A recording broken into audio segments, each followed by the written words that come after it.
So ஏன் இது வந்து ரொம்ப ஃபோக்கஸ்டா இருக்கும் அப்படின்னா, நாங்க சரணாலயம்ங்கிற ஒரு என்ஜிஓ வச்சிருக்கோம். அங்க வந்து நெறைய பேர் வந்து ரோட்ல இருந்து நாங்க எடுப்போம். ஆ மென்டலி இல் அப்படின்ட்டு தான் போலீஸ் எல்லாருமே வந்து பப்ளிக் வந்து விடுவாங்க. ஆனா நாங்க 3 டேக்கு முன்னாடி எதுக்கு ஸ்டார்ட் பண்ணோம்னா, அது நெறைய பேர் வந்து ஆட்டிசமோட இருந்திருப்பாங்க. ஆட்டிசம்னே தெரிஞ்சிருக்காது பேரண்ட்ஸ்க்கு.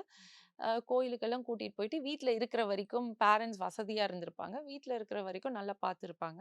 பேரண்ட்ஸ் இல்லாத போது அந்த சொத்துக்கள் வந்து ஹூஎவர் டேக்ஸ் இட் இவங்கள வந்து பஸ்ஸுலயோ, ட்ரெயின்லயோ அந்த மாரி ஏத்தி விட்டுருவாங்க. ஸோ நான் அவங்களுக்கு சாப்பிட தெரியாது, டாய்லெட் ட்ரெய்னிங் இருக்காது, பேச தெரியாது, கோவப்படுவாங்க, அடிப்பாங்க. ஸோ இது வந்து very closely related to mental illness. நம்ம யாரா பார்த்தாலும் அப்படிதான் நெனைப்போம்.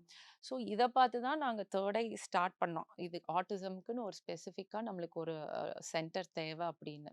ஸோ இதுதான் எங்களோட